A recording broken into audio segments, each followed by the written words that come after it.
नमस्कार दोस्तों। जैसा कि हम लोग दृष्टि मैगज़ीन को कवर कर रहे हैं, तो ये पार्ट 2 है। तो आइए चलिए हम लोग शुरू करते हैं। तृतीय सतत विकास लक्ष्य भारत सूचकांक व डैशबोर्ड 2020-21 को नीति आयोग द्वारा जारी किया गया है, ठीक है?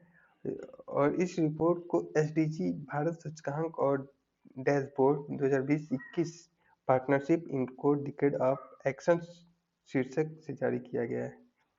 और यह टोटल 115 संकेतों का प्रयोग किया जाता है और इसमें कुल 16 एसडीजी लक्ष्यों के संदर्भ में केंद्र शासित प्रदेश और राज्यों का प्रदर्शन 0 से 100 के बीच में पैमाना नापा जाता है। ठीक है, इसमें देखिए आकांक्षी स्कोर 0 से 49 अंक अगर मिलता है तो उनको आकांक्षी का दर्जा दिया जाता है। अच्छा प्रदर्शन के लिए आपको 50 से 64 अंक पाना जरूरी है। अग्रणी के लिए 65 to 99 एंड लक्ष्य अचीवर्स के लिए 100%। तो भारत का संयुक्त स्कोर टोटल 66 है, ठीक है, जबकि पिछले वर्ष 2019 में इसका संयुक्त स्कोर था 60। और इस सूचकांक में राज्यों की संयुक्त रैंकिंग में केरल को प्रथम स्थान प्राप्त हुआ, जो कि हिमाचल प्रदेश और तमिलनाडु दोनों को संयुक्त रूप से दूसरा स्थान प्राप्त हुआ है। ठीक है, देख लेते हैं। इसमें पहला स्कोर है केरल को, दूसरा है हिमाचल प्रदेश और तमिलनाडु को साथ में मिला है। उसके बाद चौथा है आंध्र प्रदेश, गोवा, कर्नाटका, उत्तराखंड। इसमें सबसे लास्ट में है बिहार को 28वां रैंक मिला है। और चंडीगढ़ को केंद्र शासित प्रदेश में देखा जाए तो चंडीगढ़ को पहला स्कोर मिला है, ठीक है। और आकांक्षी राज्यों में कोई राज्य नहीं है। और अच्छा परफॉर्मर में उत्तर प्रदेश को भी स्थान मिला है इसका। तो चलिए आगे बढ़ते हैं न्यू टॉपिक पे। नए डिजिटल मीडिया दिशा निर्देश को 25 मई 2021 को लागू किया गया है, ठीक है।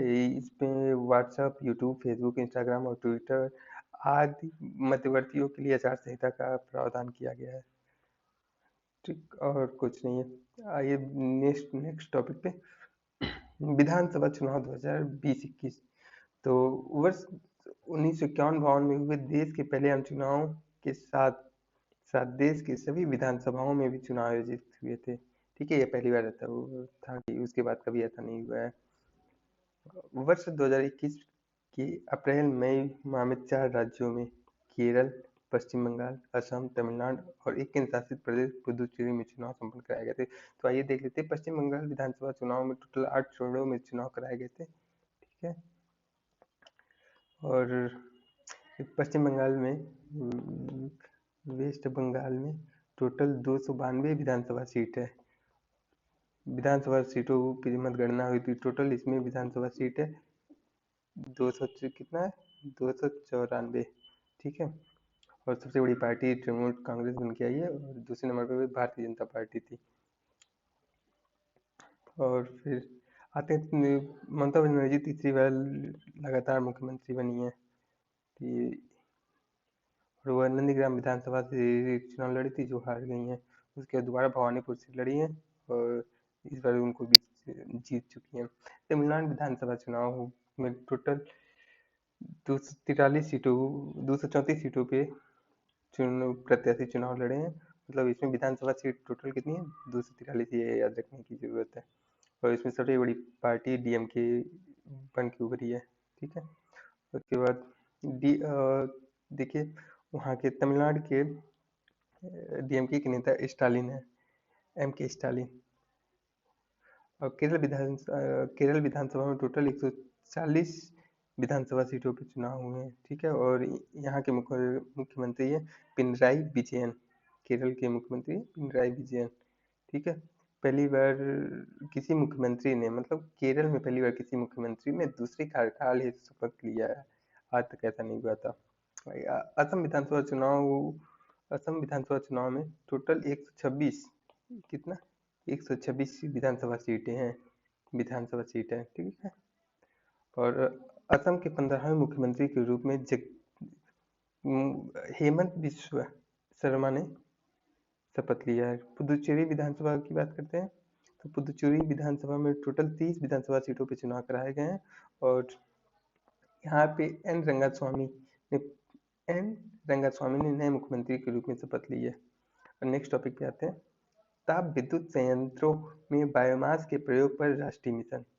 तो ये देख लेते हैं, धान एवं अन्य फसलों की कटाई के बाद अवशेष के रूप में प्राप्त पराली को खेतों में जलाने की बजाय उसे संग्रहित और प्रसंस्कृत कर उसका बायोमास ईंधन के रूप में ऊर्जा उत्पादन में प्रयोग किया जा सकता है। ठीक है, तो राष्ट्रीय देखिए यह जो मिशन है, राष्ट्रीय मिशन की अवधि न्यूनतम 5 वर्ष होगी और इसका उद्देश्य देख लेते हैं। तो इसका उद्देश्य है कि तापीय ऊर्जा संयंत्रों से अधिक मात्रा में कार्बन रहित ऊर्जा उत्पादन हेतु बायोमास को फायरिंग के वर्तमान 5% के स्तर में वृद्धि कर उसे उच्च स्तर पर ले जाना। ठीक है, बायोमास पैलेट तथा कृषि अवशेषों की आपूर्ति श्रृंखला में बाधाओं को दूर करना एवं विद्युत संयंत्रों तक इसके परिवहन को सुगम करना बनाना है। ठीक है, बायोमास को फायरिंग के संबंध में नियामक मुद्दों पर विचार करना है। ओके, तो बायोमास को फायरिंग क्या होता है, किसी बॉयलर के भीतर प्राकृतिक गैस एवं कोयले जैसे अन्य ईंधनों के साथ बायोमास पदार्थों के सम्मिश्रण तथा दोहन को बायोमास को फायरिंग कहते हैं। ठीक है, आते हैं नेक्स्ट पे, अम्बोली जैव विविधता विरासत स्थल। तो देखिए पहली बार जैव विविधता अधिनियम कब आई थी, तो 2002 में आई थी। तो ठीक है, महाराष्ट्र सरकार ने, देख लेते हैं, महाराष्ट्र सरकार ने सिंधुदुर्ग जिले में पश्चिमी घाट स्थित अम्बोली में एक क्षेत्र को जैव विविधता विरासत स्थल घोषित किया है। ठीक है, अम्बोली जो है ये कहाँ है, पश्चिमी घाट में है। और देखिए सिस्टूरका हिरण्यकेशी क्या है, ये मछली है। ठीक, और महाराष्ट्र में 5वां ऐसा जैव विविधता स्थल है। ठीक है, अम्बोली जो है वो महाराष्ट्र में 5वां जैव विविधता विरासत स्थल है। ओके, और देख लेते हैं बाकी 4 कौन है। गढ़चिरौली जिले में ग्लोरी ऑफ अल्लापल्ली है, पुणे में गणेश खिंड है, सिंधुदुर्ग जिले में है मिरिस्टिका दलदल वनस्पति है तथा जलगांव में लैंडोर खोरी पार्क है। सुजल नल से पेयजल मिशन यह कहाँ का है, यह उड़ीसा का है। नवीन पटनायक ने पुरी में सुजल पेयजल मिशन लॉन्च किया है। पूरी भारत का पहला ऐसा शहर बन गया है जहां लोगों को सीधे नल से 24 घंटे लगातार गुणवत्ता वाले पेयजल प्राप्त हो सकेगा। यह सुविधा केवल विश्व स्तरीय शहरों जैसे लंदन, न्यूयॉर्क और सिंगापुर आदि में है। ठीक है, चलिए तो यहाँ पे देख लेते हैं राष्ट्रीय दुर्लभ रोग नीति 2021। तो यह स्वास्थ्य एवं परिवार कल्याण मंत्रालय द्वारा जुलाई 2017 में जुलाई 2017 में दुर्लभ रोगों के उपचार हेतु एक राष्ट्रीय नीति प्रतिपादित की गई थी। हालांकि इस नीति के क्रियान्वयन में विभिन्न चुनौतियों के सामने आने के फलस्वरूप इनकी समीक्षा एवं हेतु नवंबर 2018 में विशेषज्ञ समिति का गठन किया गया था और 13 जनवरी 2020 को नई राष्ट्रीय दुर्लभ नीति के मसौदे को सार्वजनिक कर दिया गया था। तो देखते हैं राष्ट्रीय दुर्लभ नीति 2021 के अनुसार दुर्लभ रोगों को निम्न 3 समूहों में वर्गीकृत किया गया है। समूह एक में किया गया है एक बार उपचार की आवश्यकता वाले विकार, समूह 2 में दीर्घकालिक और आजीवन उपचार की आवश्यकता वाले विकार, समूह 3 में ऐसे रोग जिनके लिए निश्चित उपचार उपलब्ध है लेकिन इनके उपचार की लागत बहुत अधिक है। ठीक है, तो नेक्स्ट चलते हैं आज़ादी का अमृत महोत्सव। तो देखिए ये India@75 जो है इसको पूछ लेगा कि यह क्या है, तो यह है आज़ादी का अमृत महोत्सव है। आज़ादी का अमृत महोत्सव भारत की स्वतंत्रता की 75वीं वर्षगांठ मनाने के लिए भारत सरकार द्वारा आयोजित कार्यक्रमों की एक श्रृंखला है। यह महोत्सव जन भागीदारी की विचारधारा के साथ जन उत्सव के रूप में मनाया जाएगा। यह कार्यक्रम पूरे देश में राज्य में तथा केंद्र शासित प्रदेशों की सरकारों द्वारा आयोजित किया जाएगा। ठीक है, भारत की स्वतंत्रता की 75वीं वर्षगांठ 15 अगस्त 2022 की 75 सप्ताह पूर्व 12 मार्च 2021 को प्रधानमंत्री नरेंद्र मोदी ने साबरमती आश्रम से आज़ादी के अमृत महोत्सव नामक पहल की लॉन्च की। ठीक है, यह पहल 15 अगस्त 2023 तक जारी रहेगा। ठीक, आज़ादी के अमृत महोत्सव को मनाने के लिए केंद्रीय संस्कृति मंत्रालय सहयोगी की भूमिका में होगा। ठीक है, और इस कार्यक्रम के माध्यम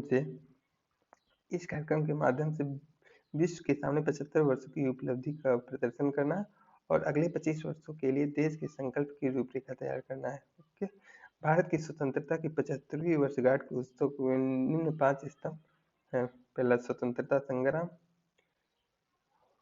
दूसरा, 75 वर्ष पर विचार, 75 वर्ष पर उपलब्धियां, 75 वर्ष पर कार्य और 75 वर्ष पर संकल्प। युवा प्रधानमंत्री योजना, तो उच्च शिक्षा विभाग, शिक्षा मंत्रालय द्वारा 30 वर्ष से कम आयु के युवा और नवोदित लेखकों को प्रशिक्षित करने के लिए युवा प्रधानमंत्री योजना लॉन्च किया गया है। युवा योजना के संदर्भ में युवा का पूर्ण रूप क्या है?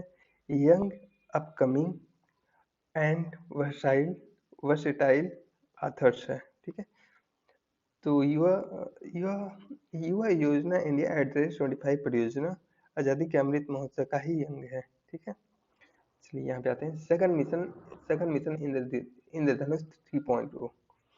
तो देश में प्रतिरक्षक कार्यक्रम को मजबूती प्रदान करने एवं उसे ऊर्जावान करने के उद्देश्य से भारत सरकार द्वारा 25 दिसंबर 2014 को मिशन इंद्रधनुष नाम से सार्वभौमिक टीकाकरण अभियान का शुभारंभ किया गया था। ठीक, तो मिशन इंद्रधनुष कब किया गया था? 25 दिसंबर 2014 को। ये याद रखने वाली बात है। मिशन इंद्रधनुष का उद्देश्य देश के सभी बच्चों 2 वर्ष की आयु तक के एवं गर्भवती महिलाओं को तीव्र गति से 100% टीकाकरण करना था। ठीक है, इंद्रधनुष 2.0 को दिसंबर में 2000 मार्च से 2020 के मध्य संचालित किया गया था। और देखिए, केंद्रीय स्वास्थ्य और परिवार कल्याण मंत्री ने सघन मिशन इंद्रधनुष 3.0 का शुभारंभ किया है और ये किया गया है 19 फरवरी 2021 को। IMI 3.2 को 29 राज्यों और केंद्र शासित प्रदेशों में पूर्व चिन्हित 250 जिलों और शहरी क्षेत्रों में संचालित किया जाएगा। ठीक है, IMI 3.0 का फोकस मुख्यतः ऐसे बच्चों और गर्भवती महिलाओं पर था जो कोविड-19 महामारी के कारण टीकाकरण से वंचित रह गए हैं। मिशन के तहत देश के सभी जिलों में 90% तक पूर्ण टीकाकरण कवरेज प्राप्त करने का लक्ष्य निर्धारित किया गया है। आइए नेक्स्ट टॉपिक पे आते हैं। चमोली त्रासदी। चमोली का उत्तराखंड में। चमोली में नंदा देवी पर्वत की ढलान पर एक ग्लेशियर टूटने से धौली गंगा और ऋषि गंगा में बाढ़ से तटवर्ती इलाकों में भारी तबाही मचाई। तो इस बाढ़ के फलस्वरूप तपोवन, विष्णुगढ़ एवं ऋषि गंगा लघु जल विद्युत परियोजना सर्वाधिक प्रभावित हुई। ऋषि गंगा नदी अलकनंदा की सहायक नदी है। ठीक है, और जो ग्लेशियर था उसका नाम था हैंगिंग ग्लेशियर। ठीक है, पूछ लेगा हैंगिंग ग्लेशियर कहाँ है तो बता दी उत्तराखंड में। नेक्स्ट चमोली के बारे में जान लेते हैं। तो चमोली सबसे ऊंचाई वाले हर्बल पार्क है। चमोली में ही चमोली जिले के माना गांव में भारत का सबसे ऊंचा हर्बल पार्क है। ठीक है, इस हर्बल पार्क को केंद्र सरकार और प्रतिपूरक वनीकरण कोष प्रबंधन और योजना प्राधिकरण योजना के तहत विकसित किया गया है। माना चीन की सीमा पर लगे चमोली का अंतिम भारतीय गांव भी है। ठीक है, रतले पनबिजली परियोजना है, यह किस नदी पे है? तो यह चिनाब नदी पे है। चिनाब नदी पे है। ठीक है, और यह 850 मेगावाट, इसकी क्षमता 850 मेगावाट है। रत्ने पनबिजली परियोजना जम्मू एंड कश्मीर में है और इसे रन ऑफ रिवरफ्रंट परियोजना, इसके तहत रत्ने परियोजना के तहत एक रन ऑफ द रिवर परियोजना है। ठीक है, और आते हैं नेक्स्ट पे। तो ये देख लीजिए, ये कई सारी परियोजनाएं और किस नदी पे, या सारे जम्मू कश्मीर की ये क्वार पनबिजली परियोजना का किस नदी पे, चेनाब नदी पे है। किरथाई सेकंड चेनाब नदी पे है। सावलकोट चेनाब नदी पे है। उड़ी झेलम नदी पे है। और दुलहस्ती भी पंजाब चेनाब नदी पे है। दुलहस्ती सर्वाधिक पूछी जाती है, इसलिए याद रखिएगा। भारत नवाचार सूचकांक 2020, तो यह भारत की मेक इन इंडिया और आत्मनिर्भर भारत पहलों में नवाचार का केंद्रीय स्थान है, ठीक है। और इस संदर्भ में नीति आयोग द्वारा प्रारंभ अटल इनोवेशन मिशन के रूप में उल्लेखनीय है, जो स्कूलों से लेकर उद्योगों तक नवाचार की संस्कृति को प्रोत्साहन करने का एक सफल प्रयास है। इस दिशा में अगला कदम बढ़ाते हुए नीति आयोग ने अक्टूबर 2019 में भारत के नवाचार सूचकांक का प्रथम संस्करण लॉन्च किया था, ठीक। 2021 में नीति आयोग ने भारत नवाचार सूचकांक का द्वितीय संस्करण लॉन्च किया है। पहला 2019 में आया था, ये दूसरा है। और इसके दो शीर्षक हैं, इनवेलर्स और परफॉर्मर्स, ठीक है। तो इसमें और देख लेते हैं। ये टोटल सभी राज्यों संघ शासित प्रदेशों को शामिल किया गया है इसमें। और इसमें 0 से 100 के पैमाने का 0 से 100 के पैमाने पर स्कोर प्रदान किए जाएंगे। और 0 सबसे खराब प्रदर्शन और 100 नवाचार में श्रेष्ठ प्रदर्शन को इंगित करेगा, ठीक है। भारतीय राज्यों का समग्र रूप से स्कोर 13.4 था, जो 2019 में 15.6 से काफी अच्छा है, ठीक है। बड़े राज्यों में देखा जाए तो बड़े राज्यों में कर्नाटक को प्रथम स्थान मिला है और बिहार को अंतिम स्थान मिला है, ठीक है। उत्तर पूर्वी राज्यों में देखा जाए तो हिमाचल प्रदेश को पहला स्थान मिला है और मेघालय को लास्ट स्थान मिला है। केंद्र शासित प्रदेश में दिल्ली को पहला स्थान मिला है, लक्षद्वीप को लास्ट मिला है, ठीक है। यहाँ पे देख लेते हैं, कर्नाटक को पहला स्थान मिला है शीर्ष 5 बड़े राज्यों में। उसके बाद महाराष्ट्र है, फिर तमिलनाडु है, ठीक है। इन व्हीलर्स में देख लेते हैं, इन व्हीलर्स में केरल हो गया, तमिलनाडु हो गया, कर्नाटक हो गया। यहाँ पे देखिए दूसरे नंबर पे तमिलनाडु है इन व्हीलर्स घटक के रूप में, ठीक है। और जो पहाड़ी राज्यों में सिक्किम है इन व्हीलर्स में, और यूटीज में चंडीगढ़ है। प्रदर्शन घटक के शीर्ष राज्य पर इसमें कर्नाटक, महाराष्ट्र, तमिलनाडु है। और उत्तर प्रदेश को 5वां स्थान मिला है, किसमें, प्रदर्शन घटक में, ठीक है। चलिए और फिर देख लेते हैं, इनवेलर्स घटक के संदर्भ में उत्तर प्रदेश को 16वां स्थान मिला है और प्रदर्शन घटक के संदर्भ में 5वां स्थान प्राप्त हुआ है, ठीक है। स्टेच्यू ऑफ यूनिटी के साथ रेल कनेक्टिविटी, तो स्टेच्यू ऑफ यूनिटी किसकी है, तो सरदार वल्लभ भाई पटेल की है, ठीक। यह 31 अक्टूबर 2018 को सरदार वल्लभ भाई पटेल की 143वीं जयंती के अवसर पे इसका उद्घाटन किया गया था। और इसकी टोटल ऊंचाई 182 मीटर, विश्व की सबसे ऊंची प्रतिमा है, ठीक है। और यह गुजरात में नर्मदा नदी की केवड़िया नामक स्थान पे है। और इसके मूर्तिकार हैं श्री राम वी सुतार, ठीक। और भारतीय रेलवे ने पहली बार जनशताब्दी एक्सप्रेस को नवीन विस्टाडोम पर्यटक कोच से लैस कर दिया है, ठीक है। तो देखिए हाल ही में भी सी प्लेन सेवा शुरुआत की गई, तो देश की पहली व्यावसायिक सी प्लेन सेवा राष्ट्रीय एकता दिवस पे ही शुरू की गई है। और यह साबरमती रिवर फ्रंट एवं स्टेच्यू ऑफ यूनिटी की मध्य सी प्लेन सेवा स्पाइसजेट एयरलाइंस द्वारा संचालित की जाएगी, ठीक है। आते हैं प्रधानमंत्री विकास योजना 3.0। तो प्रधानमंत्री विकास योजना कौशल विकास एवं उद्यमशीलता मंत्रालय की एक प्रमुख योजना है। इस योजना का कार्यान्वयन राष्ट्रीय कौशल विकास निगम द्वारा किया जाएगा, ठीक है। 15 जुलाई 2015 को विश्व कौशल युवा दिवस के अवसर पर प्रधानमंत्री ने कौशल विकास योजना का शुभारंभ किया था। कब, 15 जुलाई 2015 को। तो 15 जनवरी 2021 को प्रधानमंत्री कौशल विकास योजना 3.0 का शुभारंभ किया, 15 जुलाई 2021 को। और यह सभी राज्यों के 717 जिलों में लॉन्च किया जाएगा। इसमें 8 लाख युवाओं को कौशल प्रशिक्षण दिया जाएगा और इसके 2 घटक होंगे, केंद्रीय घटक और राज्य घटक। केंद्रीय घटक में इनका कार्यान्वयन राष्ट्रीय कौशल विकास निगम द्वारा संचालित किया जाएगा, जबकि राष्ट्र घटक में इनका कार्यान्वयन राज्य कौशल विकास मिशनों और राज्यों के शासित प्रदेशों के संबंधित विभागों द्वारा किया जाएगा। और केंद्र राज्य में अनुपात होगा इसका 75 अनुपात 25। ठीक है, देखिए अगले टॉपिक पे आते हैं। कोच्चि मैंगलुरु प्राकृतिक गैस पाइपलाइन।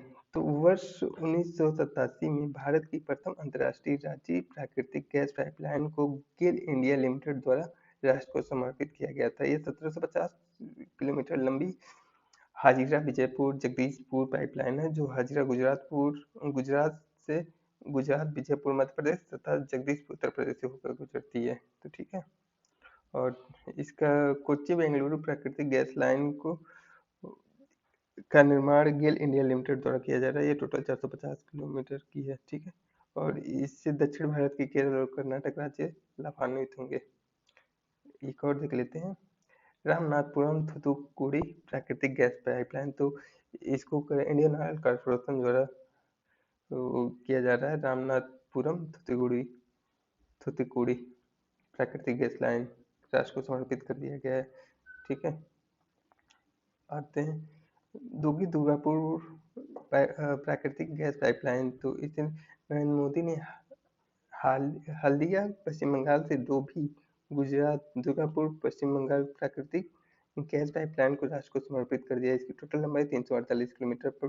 यह पाइपलाइन प्रधानमंत्री ऊर्जा गंगा परियोजना का अंग है और पाइपलाइन प्रत्यक्ष रूप से पाकिस्तान के अतिरिक्त बिहार और झारखंड के 10 जिलों को लाभान्वित करेगी। पश्चिम बंगाल को राष्ट्रीय गैस ग्रिड से भी जोड़ेगा यह, और इसका निर्माण गेल इंडिया लिमिटेड द्वारा किया जा रहा है। तो मोस्ट इम्पोर्टेंट क्वेश्चन है, टॉपिक है लाइट हाउस परियोजना। तो देखिए 1 जनवरी 2021 को प्रधानमंत्री नरेंद्र मोदी ने वर्चुअल रूप में लाइट हाउस परियोजना का आधारशिला रखा था। इस परियोजना में 6 राज्यों के 6 स्थानों पर 6 अलग अलग प्रौद्योगिकों का उपयोग करके पूरा किया जाएगा। ठीक है, लाइट हाउस परियोजना केंद्रीय आवासन एवं शहरी कार्य मंत्रालय का महत्वाकांक्षी परियोजना है।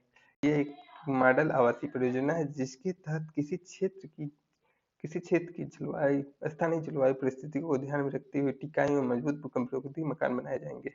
ठीक है, यह परियोजना को वैश्विक आवासीय प्रौद्योगिकी चुनौती इंडिया के तहत शुरू किया गया है। इसके तहत देखिए पहले अगरतला त्रिपुरा में है, रांची झारखंड में, इंदौर लखनऊ राजकोट चेन्नई में मकान बनाए जाएंगे। ये आपको 6 जगह याद करना बहुत जरूरी है, अगरतला रांची इंदौर लखनऊ राजकोट चेन्नई। ठीक है, इस परियोजना के अंतर्गत प्रत्येक स्थान पे 1000 मकानों का निर्माण किया जाएगा। ठीक, और इसमें ये देख लीजिए उत्तर प्रदेश को किस मॉडल पे बनाया जा रहा है। तो मतलब प्रौद्योगिकी किस देश से संबंधित है, उत्तर प्रदेश का कनाडा की प्रौद्योगिकी से संबंध है। ठीक है, मतलब टेक्नोलॉजी। ये भी बहुत इम्पोर्टेंट टॉपिक है। सब किसान रेल। तो ये 7 अगस्त 2020 को देवनाली नासिक महाराष्ट्र से दानापुर पटना के लिए मध्यम प्रथम किसान रेल का प्रारंभ किया गया था। ठीक है, और बाद में इसका विस्तार मुजफ्फरपुर तक कर दिया गया। तो 28 दिसंबर 2020 को 100वीं किसान रेल को हरी झंडी दी गई थी। यह रेलगाड़ी संगोला महाराष्ट्र से शालीमार हावड़ा पश्चिम बंगाल के मध्य संचालित होगी। ठीक है, और कृषि उत्पादों को ढुलाई की व्यवस्था का समन्वय किसान कल्याण मंत्रालय द्वारा किया जाएगा। ठीक, और ये आगरा मेट्रो परियोजना के देख लेते हैं। तो भारत में सर्वप्रथम मेट्रो परियोजना की शुरुआत 1984 में पश्चिम बंगाल के कोलकाता शहर में हुई थी। भारतीय इंजीनियर ई श्रीधरन को मेट्रो मैन ऑफ इंडिया के नाम से जाना जाता है। ठीक है, दिल्ली मेट्रो के मेजेंटा लाइन पर भारत के पहले चालक रहित रेल परिचालकों का शुभारंभ किया गया, ड्राइवरलेस। ठीक, आगरा मेट्रो परियोजना के अंतर्गत 2 कॉरिडोर का निर्माण किया जाएगा, जिसकी कुल लंबाई 29.4 किलोमीटर होगी। पहले कॉरिडोर की लंबाई 14 किलोमीटर होगी। इसे ईस्ट गेट से सिकंदरा के बीच बनाया जाएगा, और दूसरे कॉरिडोर की लंबाई 15.4 किलोमीटर, जो आगरा कैंट से कालिंदी बिहार के मध्य निर्मित होगा। ठीक है। उत्तर प्रदेश में प्रथम मेट्रो सेवा लखनऊ मेट्रो है, जो 2017 से परिचालित है। दूसरी मेट्रो नोएडा है, जो 2019 से परिचालित है। ठीक है। और देखिए, गोरखपुर में मेट्रो लाइट परियोजना का कार्यान्वित की जा रही है, जिसमें 2014 से 2024 तक पूर्ण होने की संभावना है। गोरखपुर मेट्रो लाइट परियोजना का प्रस्तावित 27.8 किलोमीटर की है। ठीक। आते हैं भारत के शीर्ष नेक्स्ट टॉपिक में, भारत के 10 शीर्ष थाने। इसका 2020 में जारी किया गया है। तो यह केंद्रीय गृह मंत्रालय ने जारी इस सूची को जारी किया है, और वर्ष 2015 में यह कच्छ के गुजरात में आयोजित पुलिस महानिदेशक के सम्मेलन के दौरान प्रधानमंत्री द्वारा दिए गए निर्देशों के अनुरूप से जारी किया गया। ठीक है। तो इसमें देखते हैं कि शीर्ष जो 10 पुलिस थाने किए गए, उसमें से जो पहला थाना किस राज्य से, पहला रैंक किसको मिला है और किस राज्य से। तो पहला रैंक मिला मणिपुर को, जिला थौबल है, नुंगपोक सेकमी थाने का नाम है। ठीक है। दूसरा रैंक मिला तमिलनाडु को, तीसरा अरुणाचल प्रदेश को, और उत्तर प्रदेश को इसमें 8वां रैंक मिला है। ठीक है। और मुरादाबाद जिले की कांड पुलिस थाने को, चौकी को, पुलिस थाना को यहाँ पे सर्वश्रेष्ठ माना गया है उत्तर प्रदेश के। उत्तर प्रदेश का इसमें 8वां रैंक मिला है। ठीक है। उत्तर उत्तर प्रदेश में रामायण क्रूज सेवा का आरंभ किया गया। तो यह अयोध्या में सरयू नदी पर शीघ्र ही पहली लग्जरी रामायण क्रूज सेवा की शुरुआत की जाएगी। ठीक है। क्रूज सेवा के लिए सभी और संरचनात्मक सहयोग पत्तन पोत परिवहन एवं जलमार्ग मंत्रालय करेगा। ठीक है। क्रूज का आंतरिक साज सज्जा रामचरितमानस पे आधारित होगा, और ये 88 सीटों वाली होगी। ये सब जरूरी नहीं है। एकता क्रूज सेवा की शुरुआत केवड़िया के नर्मदा गुजरात में शुरू किया गया है। ठीक है। क्रूज सेवा के माध्यम से पर्यटक स्टैच्यू ऑफ यूनिटी का दर्शन कर सकेंगे, और क्रूज सेवा श्रेष्ठ भारत भवन से स्टैच्यू ऑफ यूनिटी के मध्य 6 किलोमीटर की दूरी संचालित करेगा। और हाल ही में वाराणसी और चुनार के बीच भी क्रूज सेवा प्रारंभ किया गया। यह क्रूज सेवा रविदास घाट से शुरू होकर चुनार किले तक जाएगी। इस बीच शूलंटेश्वर महादेव मंदिर, वाराणसी, विंध्याचल धाम, मिर्जापुर तक भी यात्रा इस क्रूज से पूर्ण हो सकेगी। बिहार विधानसभा आम चुनाव हुआ है, तो इसमें देख लेते हैं कि टोटल कितनी विधानसभा सीट है। यह 17वीं विधानसभा चुनाव हुआ है। ठीक है। और टोटल इसमें 243 सीटें हैं। ठीक। और इसमें देखिए 17वीं विधानसभा चुनाव में महिलाओं की संख्या 11% है, सर्वाधिक है। और लगातार चौथी बार और कुल 7वां अवसर है जब नीतीश कुमार बिहार के मुख्यमंत्री पद की शपथ ली। और इसमें 2 मुख्यमंत्री का प्रावधान, एक है तारकिशोर प्रसाद और दूसरा सुश्री रेणु देवी। ठीक। अब आते हैं, देख लीजिए यहाँ पे पंजाब में भी वहाँ के सीएम बदल गए हैं। इस समय हुए रणजीत सिंह चन्नी हुए हैं। ठीक है। और हाल ही में गुजरात के सीएम बदल गए हैं। इस समय भूपेंद्र पटेल है, और उत्तराखंड में पुष्कर सिंह धामी है, शपथ लिया है। और फिर कर्नाटक में बसवराज बोम्बई है। ठीक। और लोहरी जल विद्युत परियोजना, यह हिमाचल प्रदेश में सतलज नदी पे है। किस पे है? सतलज नदी पे। ठीक है। और सुन्नीपाद विद्युत परियोजना भी सतलज नदी पे ही है। तो ये पब्लिक अफेयर्स इंडेक्स 2020, तो इसे PAI को वर्ष 2019 में स्थापित बेंगलुरु स्थित गैर लाभकारी think tank public affairs centre द्वारा विकसित किया गया है। यह 2016 से प्रत्येक वर्ष जारी हो रहा है। ठीक। तो इसमें देख लेते हैं क्या है। PAI 2020 में 3 स्तंभों, 5 विषयों और 13 सतत विकास लक्ष्यों और 50 संकेतों के आधार पर शासन की गुणवत्ता का निर्धारण करता है। 3 स्तंभ कौन से? समता, समृद्धि, संवहनीयता। 5 विषय: अभिव्यक्ति एवं जवाबदेही, सरकार की प्रभावशीलता, विधि का शासन, विनियम की गुणवत्ता, भ्रष्टाचार एवं नियंत्रण। और 13 SDG लक्ष्य भी हैं। तो इसमें देखिए, बड़े राज्यों में सर्वश्रेष्ठ प्रदर्शन केरल ने किया है, छोटे राज्यों में गोवा ने किया है, केंद्र शासित प्रदेशों में चंडीगढ़ ने किया है। ठीक है, यहाँ पे देखिए बड़े राज्यों में केरल, फिर तमिलनाडु, फिर आंध्र प्रदेश। उत्तर प्रदेश को सबसे लास्ट स्थान मिला बड़े राज्यों में। ठीक, आते नेक्स्ट टॉपिक में, मिशन शक्ति का तृतीय चरण। ठीक है, 17 अक्टूबर या 17 अक्टूबर 2020 को उत्तर प्रदेश के मुख्यमंत्री योगी आदित्यनाथ ने महिलाओं एवं बालिकाओं की सुरक्षा, सम्मान एवं स्वावलंबन के उद्देश्य से बलरामपुर जनपद के देवी पाटन शक्तिपीठ से मिशन शक्ति अभियान आरंभ किया है। ठीक है, महिलाओं, बेटियों एवं बच्चों की सुरक्षा, गरिमा एवं स्वावलंबन को बढ़ावा देने के उद्देश्य से प्रदेश व्यापी अभियान के तौर पर इस अभियान को आरंभ किया गया है। महिला एवं बाल विकास विभाग और बाल विकास सेवा एवं पुष्टाहार विभाग की ओर से प्रदेश में संयुक्त रूप से इस अभियान का संचालन किया गया। ठीक, 21 अगस्त 2021 को केंद्रीय वित्त मंत्री निर्मला सीतारमण ने उपस्थिति में उत्तर प्रदेश के मिशन शक्ति के तीसरे चरण का शुभारंभ किया गया है। ठीक है, और यह दिसंबर 2021 तक आयोजित किया जाएगा। भारत पर्यटन सांख्यिकी 2020।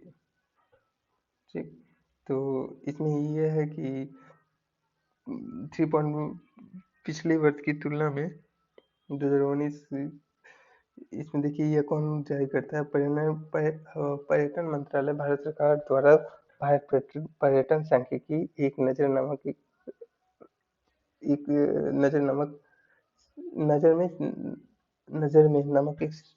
रिपोर्ट प्रकाशित की गई है।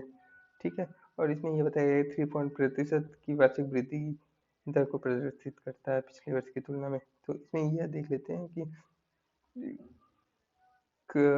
किस राज्य में सर्वाधिक पर्यटक आए।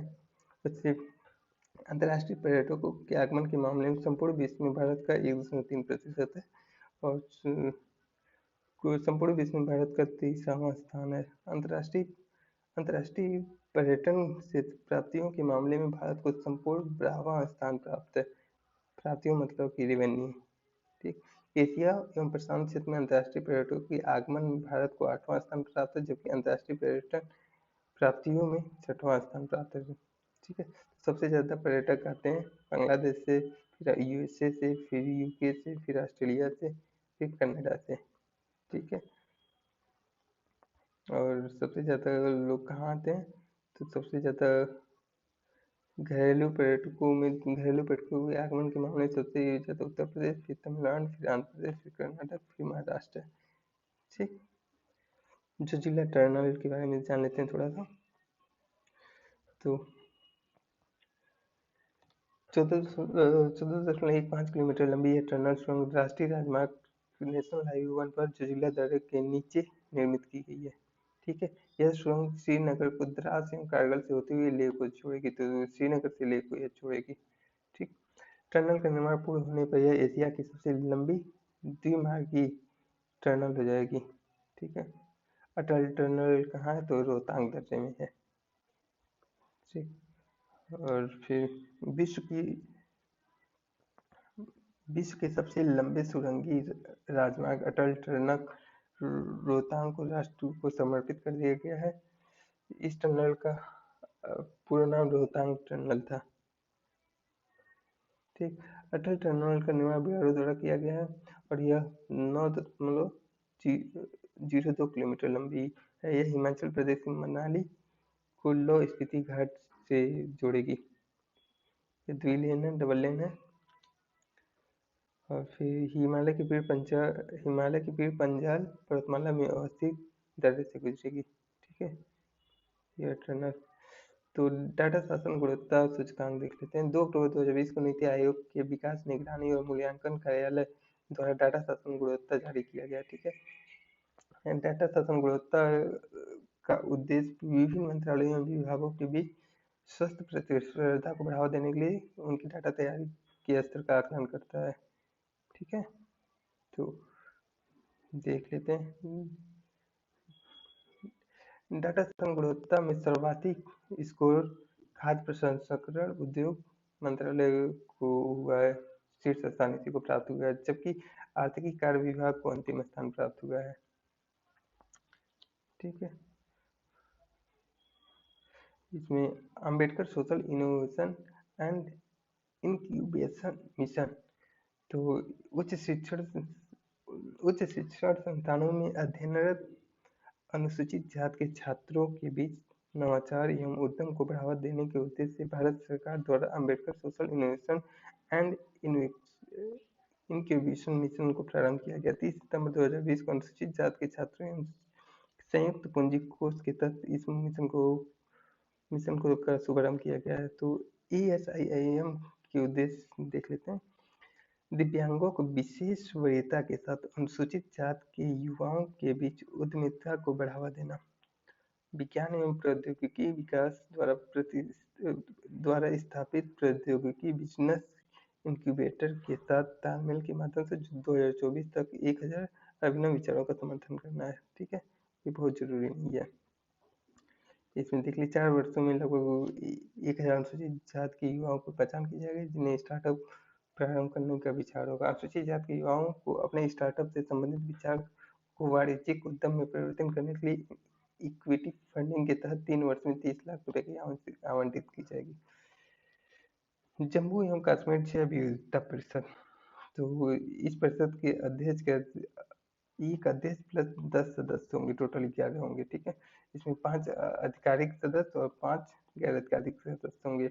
इस परिषद के अध्यक्ष जम्मू कश्मीर के प्रधान मुख्य वन संरक्षक होंगे।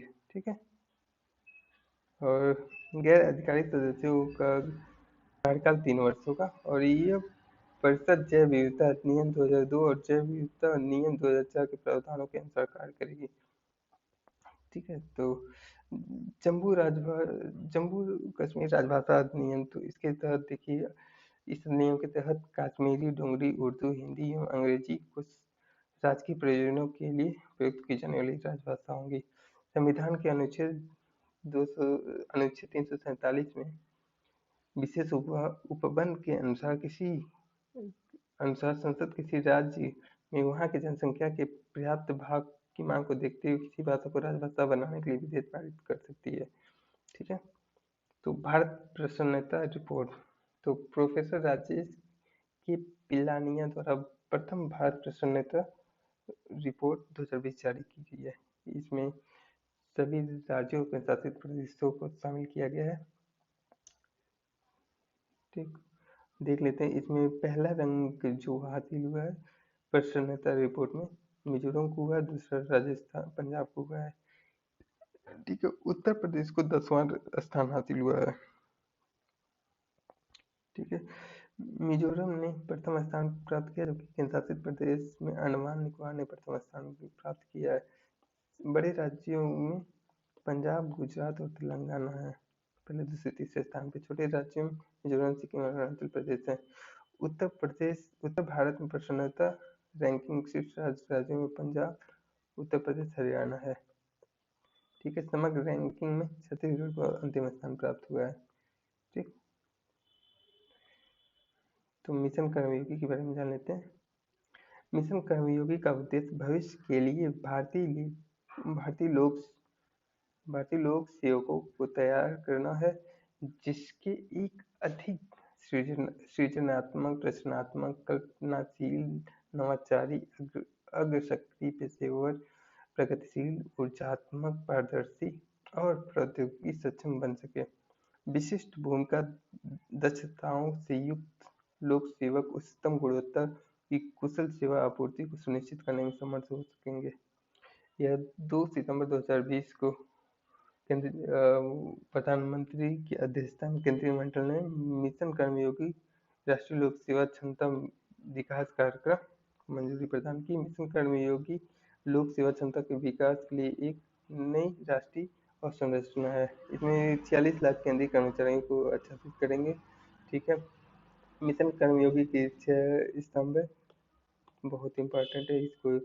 नीतिगत ढांचा, संस्थागत ढांचा, योग्यता की रूपरेखा, डिजिटल अध्ययन ढांचा, आईगॉट कर्मयोगी, इलेक्ट्रॉनिक मानव संसाधन प्रबंधन प्रणाली, निगरानी और मूल्यांकन रूपरेखा। ठीक है। अब इस पे देखिए ये भी है कि पूछ लेता है आईगॉट क्या है। तो आईगॉट एक मिशन कर्मयोगी की का कार्यान्वयन एकीकृत सरकारी ऑनलाइन प्रशिक्षण